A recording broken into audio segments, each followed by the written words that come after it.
Bonjour et bienvenue sous la surface. Sous la surface, c'est le podcast qui met en lumière ce qui ne se voit pas dans les situations professionnelles.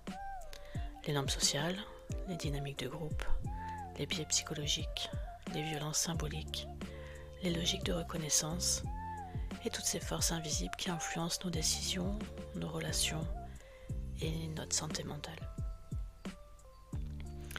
Ici, on explore la part cachée du monde du travail, ce qui se passe sous les comportements, sous les attitudes, sous les émotions et souvent sous la souffrance. Je suis Karine, un psychologue social et du travail, et dans ce podcast, je raconte le travail tel qu'on le vit vraiment. Et aujourd'hui, j'aimerais parler d'un sujet qu'on minimise énormément, la souffrance invisible de la recherche d'emploi. Si j'ai voulu faire cet épisode aujourd'hui, c'est parce que j'ai écrit récemment une série de posts sur LinkedIn concernant la recherche d'emploi. Au départ, je pensais écrire quelque chose d'utile, de juste, de soutenant. Je pensais pas ouvrir une telle brèche. J'ai reçu énormément de commentaires, des messages privés. Mes posts ont été énormément republiés et commentés. Et en lisant vos commentaires, j'ai compris que je n'avais pas juste touché un thème sensible. J'avais mis le doigt sur une souffrance massive, silencieuse et profondément invalidée socialement. Une souffrance dont personne ne parle vraiment. Parce que quand on cherche un emploi, on est censé être motivé, combatif, positif, proactif. Mais certainement pas triste, vidé, honteux, désespéré, ou en train de perdre carrément pied intérieurement. Et pourtant, c'est exactement ce que vivent énormément de gens. Tout a commencé avec un premier post très simple, dont le titre était « Ce qu'on ne dit jamais aux demandeurs d'emploi ». Dans ce premier post, je disais quelque chose de, à la base, très basique, que la recherche d'emploi n'est pas juste une période un peu stressante. En fait, c'est carrément une épreuve psychique, une épreuve qui touche directement l'estime de soi et l'identité. Parce que quand on cherche un travail, on ne vend pas juste des compétences, on expose sa personne, son parcours, son histoire, ses choix, ses échecs, ses trous dans le CV. Et on envoie tout ça dans un grand vide qui résonne, souvent sans réponse, ou avec des réponses automatiques, ou avec des refus froids, impersonnels, sans justification. Ce qui m'a frappé dans vos réactions à ce post, c'était le soulagement, ce qui s'en dégageait. Beaucoup de gens disaient ou ont commenté en me disant « Merci de mettre des mots sur ce que je subis actuellement. Merci, je croyais que j'étais devenue faible. Je pensais que j'exagérais. Je me sens enfin normale. Ou je me sens moins seule. » Psychologiquement, c'est très clair. Une situation devient traumatisante, non pas seulement par sa dureté, mais par l'absence de reconnaissance de ce qu'elle fait vivre. Quand vous souffrez et que la société vous renvoie « Allez, arrête de te plaindre, bouge-toi, sois positif », alors vous commencez à douter de votre propre réalité intérieure.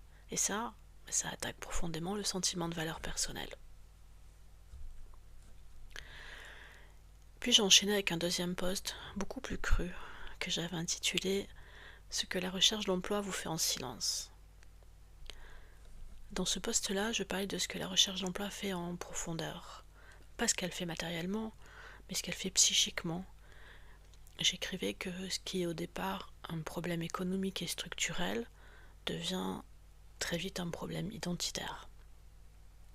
Et là, vos commentaires ont basculé. C'était beaucoup plus sombre, beaucoup plus intime.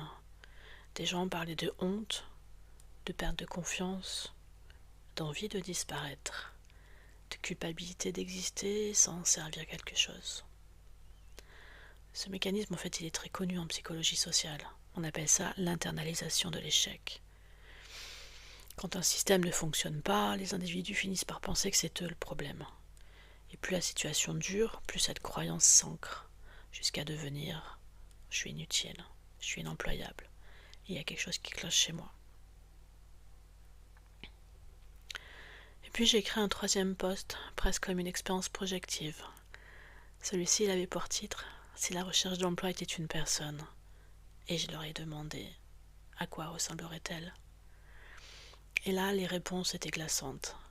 J'ai eu des mots, j'ai eu des gros mots aussi beaucoup, ou alors des adjectifs comme froide, méprisante, sadique, manipulatrice, fantomatique, silencieuse. Ce que les gens décrivaient, ce n'était pas un processus administratif. C'était une relation toxique, avec exactement les mêmes ingrédients. L'incertitude, l'imprévisibilité, la dévalorisation et l'espoir intermittent. Psychiquement, ça ressemble énormément à un burn-out, mais sans travail. Et puis j'ai enchaîné avec un dernier post, intitulé « Ce que la recherche d'emploi ne dit pas de vous ». Dans ce post-là, j'ai essayé de faire une séparation radicale. La valeur humaine n'est pas mesurée par un algorithme de recrutement. Et ça, malheureusement, on confond en permanence valeur humaine, valeur professionnelle et valeur marchande. Et cette confusion est destructive psychiquement. En écrivant ces posts, je n'ai pas essayé d'aider les gens à retrouver un travail. J'ai essayé de leur rendre quelque chose d'autre, leur dignité psychique. Si cet épisode a mis des mots sur quelque chose que vous vivez, alors il a déjà rempli sa fonction. Parce que ce que vous ressentez mérite un nom. Et ce que vous vivez mérite une reconnaissance. Vous n'êtes pas faible, vous n'êtes pas seul. Vous êtes en train de traverser une épreuve invisible. C'était Sous la surface. Et on se retrouve très bientôt pour continuer à explorer ce qui se joue vraiment sous la surface du travail.